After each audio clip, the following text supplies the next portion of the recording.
Welcome to Pharmacology Lectures. Now we are continuing depolarizing agents. It means they work by depolarizing the plasma membrane of the muscle fiber, similarly as acetylcholine works. Now these are more resistant to degradation by acetylcholinesterase and more persistently depolarize the muscle fibers such as succinylcholine. This is the example we are going to study here. Now what is the mechanism of action of succinylcholine? It will attach to the receptor, nicotinic receptor, and act like acetylcholine to depolarize the junction. Now unlike acetylcholine, which is instantly destroyed by the esterase enzyme, the depolarizing agent, this succinylcholine, will persist at higher concentration in the synaptic cleft, and it will remain attached for a longer duration of time. It will provide sustained depolarization.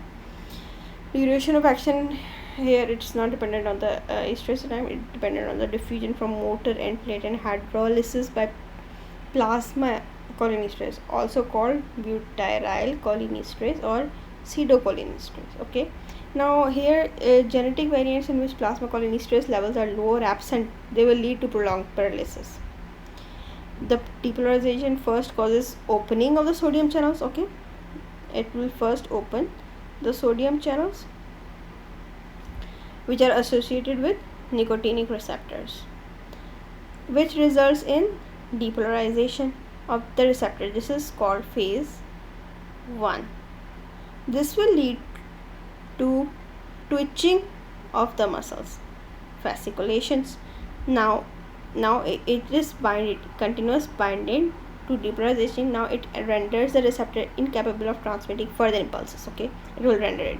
With time, continuous depolarization give way to gradual repolarization as sodium channel closes or is blocked. Okay, the sodium channel is blocked. This will cause resistant to depolarization, and it is flaccid paralysis phase 2. We can see here phase 1. Phase 1 is first succinylcholine enters here, it comes on the receptor, nicotine, it blocks the sodium channel. Now membrane depolarizes. Okay, membrane is depolarized, which will result in initial discharge that produces transient fasciculation, and it will follow by flaccid paralysis. Now the phase 2. Now what happens in phase 2? Membranes, it is being attached, sodium channel is blocked. Now membrane is repolarized. How? Membrane repolarizes, but receptor is desensitized to the effect of acetylcholine. Remember this, the receptor is still desensitized to the effect of acetylcholine. Now actions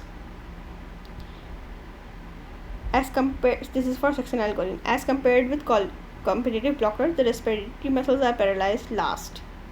Succinylcholine initially produce brief fasciculations. They may be prevented by small doses of non-depolarizing NMP. Okay, prior to succinylcholine.